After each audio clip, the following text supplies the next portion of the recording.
नमस्कार फ्रेंड्स, मैं अमित कुमार शर्मा आपको अपने चैनल प्राइम सॉफ्ट स्किल्स पे स्वागत करता हूँ। फ्रेंड्स, आज बहुत ही इंपॉर्टेंट टॉपिक पे मैं बात करने वाला हूँ। आज का टॉपिक है वर्क एथिक्स। ये बहुत ही इंपॉर्टेंट है हम सभी के लिए, चाहे आप कोई एम्प्लॉय हैं या फिर आप कोई एम्प्लॉयर हैं, आप जॉब करते हैं या कोई बिजनेस करते हैं।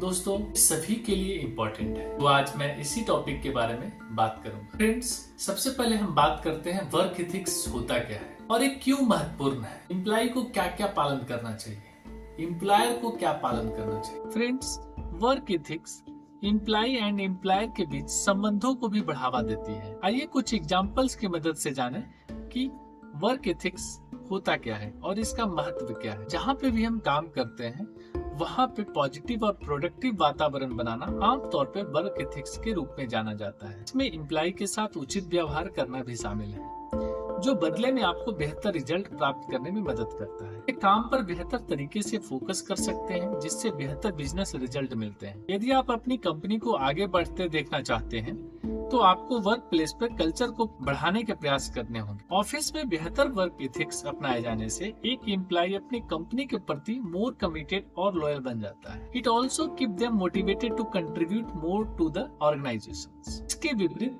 If you fail to provide healthy culture in the office, और यदि यह ऑफिस पॉलिटिक्स और मैनेजमेंट की अक्षमता का स्थान बन जाता है, तो आप अपनी कंपनी की वास्तविक संपत्ति एम्प्लॉइज को बनाए रखने में फेल रहेंगे। यह एम्प्लॉइज को डिमोटिवेट एंड डिप्रेस कर सकता है, जिससे प्रोडक्टिविटी काफी हद तक रिड्यूस हो सकती है। They will look for the other job opportunity because they are not satisfied with the office culture. They don't feel valued and respected.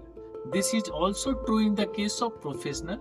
After being hired, every employee should try his best to remain loyal to his employer. उन्हें काम की best quality प्रदान करनी चाहिए and rules must be follow. स्वस्थ वातावरण बनाना जो कर्मचारियों को संतुष्ट रखेगा। Creating a healthy environment that will keep employ satisfied. To provide right remuneration to employee after examining their skill set and qualification. कर्मचारियों को उनके कौशल सेट और योग्यताओं की जांच करने के बाद सही पारिश्रमिक प्रदान करना। उनके प्रदर्शन का आकलन करने के बाद सही मूल्यांकन की पेशकश करना। आपको यह सुनिश्चित करना होगा कि जो कर्मचारी अपने प्रदर्शन में बेहतर है उन्हें उसी के लिए बोनस दिया जाए। जब आप प्रदर्शन की तुलना और मूल्यांकन कर रहे हो तो सुनिश्चित करें कि यह किसी भी बाहरी हेरफेर से रहित हो, ट्रांसपेरेंट होना चाहिए। इस मूल्यांकन के दौरान आपको कर्मचारी को सुधार की संभावनाओं और सुधारों के बारे में बताना चाहिए। एक पारदर्शी मूल्यांकन प्रणाली कंपनी में उनका विश्वास बढ़ाए। उनसे दीर्घकालिक अवसरों के बारे में भी बात करें ताकि वो कंपनी में काफी समय तक बने रहने के बारे में सोचे। Also talk to them about the long term opportunity so they can think about staying with the company for a long time. Friends, कई बार होता है कि आपके एम्प्लॉयर भी कुछ गलती करते हैं। जॉब, नौकरी या फिर प्रमोशन के बदले में यौन संबंध मांगना। Asking for sexual favour in exchange for a job और प्रमोशन। Point number 1।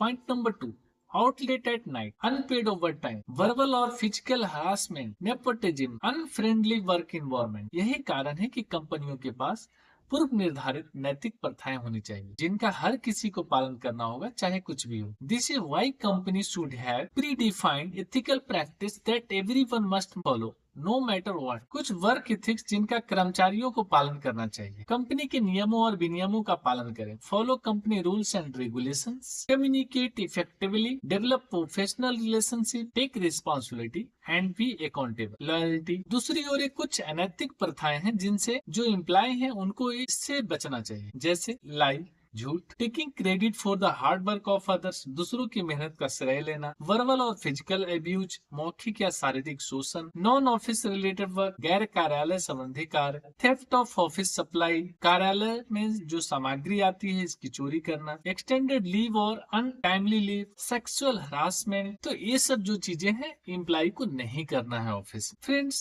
संक्षेप में एक नैतिक कर्मचारी नियोक्ता संबंध को कार्य नैतिकता के रूप में जाना जाता है। यह दोनों तरह से काम करता है, जबकि एम्प्लॉयर को निष्पक्ष होना चाहिए और अपने कर्मचारियों का समर्थन करना चाहिए, और कर्मचारियों को भी कंपनी के विकास के लिए अपना सर्वश्रेष्ठ देना चाहिए।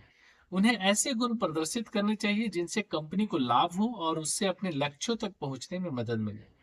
ये स्ट्रॉन्ग वर्क एथिक्स ऑलवेज पे ऑफ। फ्रेंड्स, आई होप कि आपको वर्क एथिक्स के बारे में समझ में आ गया। हम हर किसी के लाइफ बहुत ही इम्पोर्टेंट। तो आज इस वीडियो में हमने जाना कि हमें ऑफिस में कैसे काम करना है, हमें क्या नहीं करना है और क्या करना है।